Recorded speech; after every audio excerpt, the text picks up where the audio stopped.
সময় যত গড়াচ্ছে ততই শহরের হেলে পড়া বাড়ির ভারে ঝুঁকে পড়ছে তালিকা। বাঘাযতীন, বাগুইআটি, ট্যাংরা, তপসিয়া, এঞ্চালি, মুকুন্দপুর শহর জুড়ে হেলে পড়া বহুতলের ছোকাছুকি। দোকান বাজার সব নামে আর উঠে, ছাদের গায়েতে ছাদ মরে মাথা কুটে। সেই কবে স্বপ্ন দেখেছিলেন রবি ঠাকুর, কে জানতো সেই স্বপ্নই সত্যি হবে এখন। কিন্তু এতদিন কেন নজরে আসেনি প্রশাসনের? নাকি দেখেও হেলাফেলা করায় এই বিপর্যয়? এইসব প্রশ্ন ঘিরে যখন শোরগোল শুরু হয়েছে তখনই নড়ে চড়ে বসেছে প্রশাসন। হেলে পড়া বাড়ি নিয়ে রাজ্য পুর ও নগর উন্নয়ন দফতরের তরফে জারি করা হয়েছে নির্দেশিকা। কলকাতা সহ রাজ্যের সব পুরসভার নির্দেশিকায় বলা হয়েছে, মাটি পরীক্ষার রিপোর্ট এবং স্ট্রাকচারাল ইঞ্জিনিয়ারের ছাড়পত্র না থাকলে বাড়ির প্ল্যান অনুমোদন করা হবে না। পাশাপাশি দপ্তরের মন্ত্রী জানিয়েছেন, হেলে পড়া বাড়ি সোজা করে এমন সংস্থার সঙ্গে যোগাযোগ করা হচ্ছে। ভারতবর্ষে এরকম হেলে পড়া বাড়ি অনেক আছে এবং একটা পেটেন্ট সেই সংস্থা নিয়ে রেখেছে হেলে পড়া বাড়িকে ঠিক করার। তাদের সাথেও আমাদের যোগাযোগ হয়েছে, তারাও শিগগিরই কলকাতায় আসছে। এবং আমরা যেহেতু কলকাতায় সয়েল টেস্টের উপর বেশি জোর দিই, আগে এটা হতো না, সয়েল টেস্টটা এত ওপর জোর দেওয়া হতো না, তাই পুরনো দিনের অনেকগুলো বাড়ি এরকমভাবে হেলে পড়েছে। হেলে পড়া বাড়ি সোজা করতে গিয়ে বিপর্যয় ঘটে বাঘাযতীনের বিদ্যাসাগর কলোনিতে। বাসিন্দারা অভিযোগ করেন, ডোবা বুঝিয়ে তৈরি হয়েছিল ওই বহুতল। পুরো ডোবা, কোনো পাইলিং টাইলিং কিচ্ছু নেই।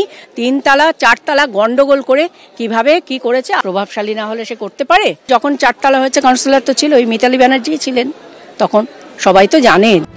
বাঘাযতীনের মতো অন্যান্য বহুতল নিয়েও সামনে এসেছে জলাভূমি বুঝিয়ে নির্মাণের অভিযোগ। पहले तालाब था, ये तालाब का जमीन है, ये तालाब का जमीन है, इसमें बुनियाद सही नहीं है। डर लगता है, हम लोग रात में सोते नहीं हैं। किस लिए कि कब गिर जाएगा।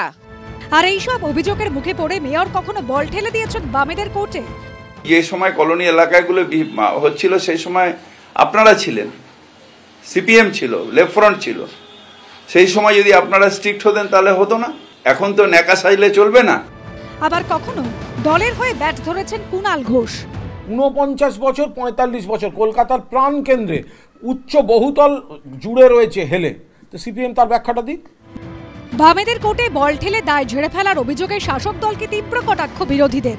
কবে হয়েছে কেউ জানে না, কে বলছে কেউ জানে না। বাঘাযতীনের যে বাড়িটা, কাউন্সিলর তৃণমূলের, তখন মেয়রের নাম সমন চ্যাটার্জি, গার্ডের নিচে বাড়ি, কাউন্সিলর মেয়র ফিরাদ হাকিম জানে না। তিলজলা মানে ট্যাংরা হালামলের অসত্যের আশ্রয় নিচ্ছে, মিথ্যার আশ্রয় নিচ্ছে এবং বিভ্রান্ত করার চেষ্টা করছে। না, এ টেস্ট নতুন কিছু নয়। সয়েল টেস্ট না করে কার ওপরে জমি তৈরি করা হবে, এর নিয়ম তো কলকাতায় বহুদিনই ছিল। বেশিরভাগ বাড়ি তো কলকাতা শহরে পড়েছে, তাহলে তার জবাব কে দেবে? আচ্ছা, বিনা সয়েল টেস্টে যে বাড়িগুলো এতদিন হয়ে গেছে, সেই বাড়িগুলো এবার ভবিষ্যৎ কি হবে, সেটার উত্তর কে দেবে? আর এই প্রেক্ষিতেই শনিবার নির্দেশিকা জারি করল পুর নগর উন্নয়ন দফতর। সয়েলের ক্ষেত্রে আপনাকে বলে দিই, ইন্ডিয়ান স্ট্যান্ডার্ড কোড অলরেডি বলে দিয়েছে যে কোনো ছোট হোক বড় হোক বা এনবিসি আপনি যদি দেখেন, সয়েল আপনাকে করতেই হবে। যে বাড়িগুলো আপনারা এই যে দেখাচ্ছেন হেলে গেছে বা হেলে যাচ্ছে, পুরসভার মানে কলকাতা কর্পোরেশনের এনলিস্টেড কোনো ইঞ্জিনিয়ার যুক্ত নেই। এগুলো বেআইনি করা হয়েছে, আগাগোড়া বেআইনি, মিনিমাম গ্যাপ নেই।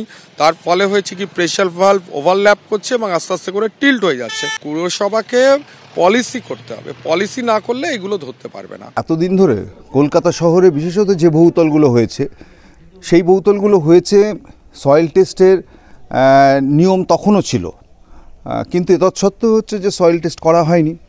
স্ট্রাকচারাল ডিজাইন ডিটেলিং তখনও ছিল নিয়ম, কিন্তু তৎসত্ত্বেও তারা করেননি। ফলে নিয়ম তো তৈরি হলো, কিন্তু সেই নিয়মকে এনফোর্স করার কাজ পুরসভার বা সরকার বা প্রশাসনের। তারা যদি সেই কাজটা করতে পারতেন এতকাল ধরে, তাহলে কি এতগুলো বাড়ি হেলে পড়া আমাদের চোখের সামনে দেখতে হতো? এখন দেখার, হেলা বাড়ির আতঙ্ক কাটে কবে নিশ্চিন্ত হন বাড়ির বাসিন্দারা। এবিপি আনন্দ, কলকাতা।